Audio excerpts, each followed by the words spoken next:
Hello friends, நம்ம என்ன பார்க்க போகிறோம் அப்படின்னா, ரேஷியோவில் எப்படி வந்து அடிஷன் சப்ராக்ஷன் அந்த மாதிரி வருதோ அதே மாதிரி வந்து பெர்சன்டேஜில் இன்க்ரீஸ் டிக்ரீஸ்னு சொல்லி ஒரு மாடல் வரும். அதாவது வந்து சிம்பிளாக சொன்னால் ஒரே ஒரு பர்சன்டேஜ் தான் கொடுப்பாங்க. அதை வச்சு நம்ம கால்குலேட் பண்ணுற மாதிரி இருக்கணும். இதுக்கு முன்னாடி ஒரு சில பேசிக்ஸ் இருக்குது, அதை நான் வந்து சொல்லிட்டு போகிறேன். அப்படின்னா தான் உங்களுக்கு இந்த சம் வந்து ஈஸியாக புரியும். இதில் மொத்தமே 3 தான். அந்த 3 கரெக்டாக புரிஞ்சுக்கிட்டீங்க அப்படின்னா ஈஸி. ஸோ ஃபஸ்ட்டு என்ன அப்படின்னா, எப்பயுமே உங்ககிட்ட வந்து ஒன்று கூடுது அப்படின்னு சொல்கிறாங்க அப்படின்னா, அது எதுலேருந்து கூடும் அப்படின்னா 100 தான் கூடும். அப்போ வந்து நீங்கள் எடுக்கிற இது வந்து 100 அப்படிங்கிறத வச்சுக்கணும். ஸோ அதை என்ன சொல்ல வரேன் அப்படின்னா, 25% கூடுது அப்படின்னா கண்டிப்பாக அது 100 விட தான் அது கூடுது. அப்போ 125ன்னு மாறிடும். மீதி கம்பேர் பண்ணுறது 100ன்னு மாறும். இது உங்களுக்கு போக போக புரியும். அதே மாதிரி வந்து ஒரு நம்பரை சொல்கிறாங்க அப்படின்னா அதை கீழே பர்சன்டேஜில் நம்ம வச்சுக்கணும்.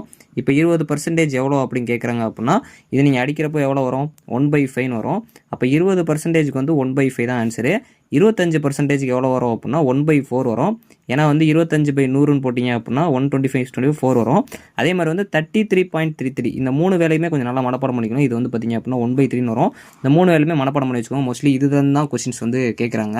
ஸோ இப்போ பேசிக் போய்ட்டோம்னா இது முடிச்சாச்சுன்னா நம்மளுக்கு ஈஸியாக வந்துடும். இதில் இன்னொரு ஷார்ட்கட் இருக்குது, அதையும் நம்ம பார்க்கலாம். ஸோ என்ன அப்படின்னா, அதை நான் உங்களுக்கு ஃபஸ்ட்டு நார்மலாக போட்டுட்டு சொல்கிறேன். ஸோ அதாவது ஒரு ஏவோட இன்கம் வந்து 25% மோர் தென் இன்கம் பின்னு சொல்லியிருக்காங்க. ஸோ அப்போ எவ்வளோ பர்சன்ட் வந்து ஏ வந்து கம்மியாக இருப்பாருன்னு கேட்குறாங்க. இந்த சம் உங்களுக்கு புரியலன்னா நல்லா வாசிங்க.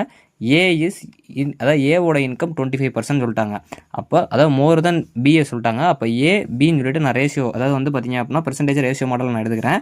ஸோ அப்போ ஏவோட இன்கம் வந்து பார்த்திங்க அப்படின்னா மோர் தென் அதாவது வந்து பியோட சேலரி 100ன்னு இருக்குது அப்படின்னா ஏவுக்கு வந்து 125% மாறுது. அதை தான் நான் உங்கள்கிட்ட சொன்னேன், 100ன்னு நீங்கள் ஃபிக்ஸிங்காக வச்சுக்கணும்னு சொல்லிட்டு. இப்போ உங்களுக்கு புரிஞ்சிருக்கும்.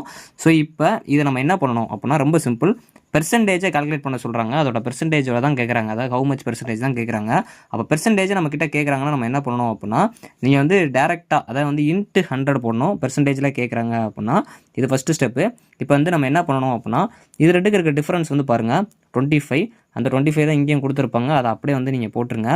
ஸோ கீழே என்ன பண்ணணும், அதாவது நம்ம எப்பயுமே பேஸை வந்து எப்பயுமே ஃபிக்ஸிங் வேல்யூ தான் வச்சுக்கணும். இப்போ நீங்கள் எக்ஸாம் எழுதினா கூட 100 மார்க் எக்ஸாம் எழுதிங்கன்னா தான் அந்த 100ங்கிறத கீழே வச்சு நம்ம எடுக்கிற மார்க் 75 மார்க்னா 75ன்னு போடுவோம்.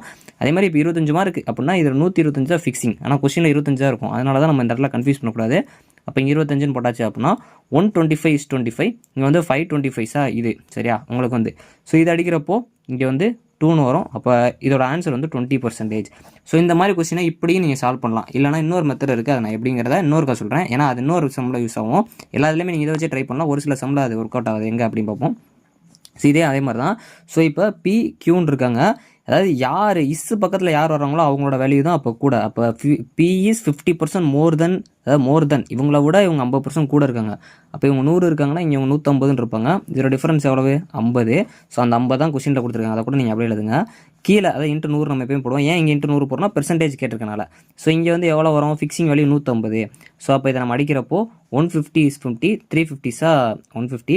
ஸோ இப்போ இந்த 100/3ன்னு இருக்குல்ல, இதோட வேல்யூ தான் பார்த்தீங்க அப்படின்னா 33.33 இல்லை 33.3ன்னு போட்டுக்கலாம். அதை தான் உங்களை நான் என்ன சொன்னேன் அப்படின்னா 33.3 வந்து 1/3ன்னு சொல்லியிருப்பேன். 1/3 அப்படிங்கிறதுல அதாவது இது மாதிரி வேல்யூ கண்டுபிடிக்கிறாங்கன்னா நீங்கள் 100 வச்சு அடிக்கிறப்போ இந்த நம்பர் தான் வரும். ஸோ அதனால தான் அவங்கள்ட்ட வந்து இப்படி கொடுத்துருக்காங்க.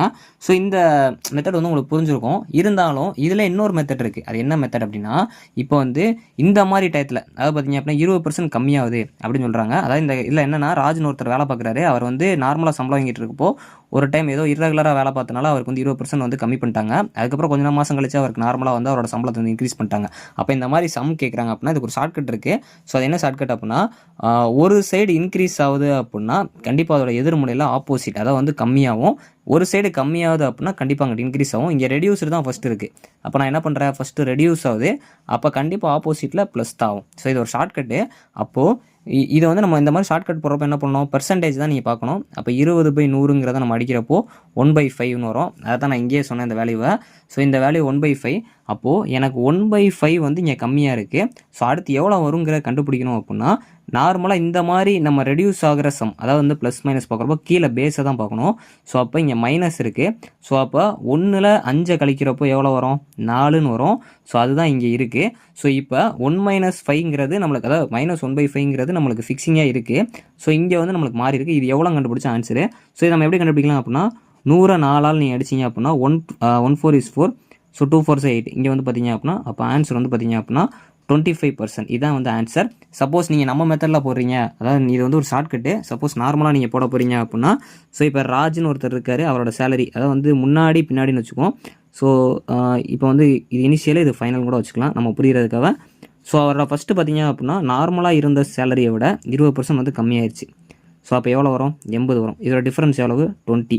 இதோட ஃபிக்ஸிங் வேல்யூ இது. ஸோ இங்கே 100 அப்படின்னு சொல்லி போகிறீங்க அப்படின்னா, ஸோ இந்த 0க்கு இந்த 0 கட் அடிச்சிடலாம். ஸோ இங்கே வந்து 4 2 8, ஸோ நீங்கள் 5 2 10, ஸோ இது வந்து நம்ம 5 2 20. அப்போ இது ரெண்டையும் நம்ம பண்ணுறப்போ 25% வரும். இது வந்து ஷார்ட்கட்டுக்காக நம்ம போட்ட மெத்தட். நீங்கள் இந்த செம்மு புரிஞ்சு அப்படின்னா இந்த மெத்தடில் நீங்கள் எல்லாத்தையும் சால்வ் பண்ணலாம். இல்லை இந்த மாதிரி 100 வச்சு கூட சால்வ் பண்ணலாம். எல்லாமே ஈஸி தான். கொஸ்டினில் கொடுத்ததே நீங்கள் வந்து மேலே போட்டுக்கலாம், இன்ட்டு 100 போட்டுக்கலாம். கீழே வர்ற பேஸ் மட்டும் அவங்க ரெடியூஸும் கொடுத்தா அதை மைனஸ் பண்ணிடுங்க, இல்லை இன்க்ரீஸும் கொடுத்தா ப்ளஸ் பண்ணிடுங்க. அவ்வளோதான். இது ஓவராலாக பார்த்தீங்க அப்படின்னா ஈஸியான செம்மு. ஸோ ஆல்ரெடி நம்ம வந்து ரேஷியோவுக்கு இன்க்ரீஸ் அதாவது அடிஷன் சப்ராக்ஷன் போட்டிருப்போம், அதே மாடல் தான். பட் வந்து இதை வந்து நம்ம இந்த மாதிரி ஷார்ட்கட்டில் யூஸ் பண்ணலாங்கிறக்க தான் கொஞ்சம் லென்த், இல்லாட்டி நான் ஷார்ட்ஸ்லேயே போட்டிருப்பேன். தேங்க்ஸ் ஃபார் வாட்சிங்.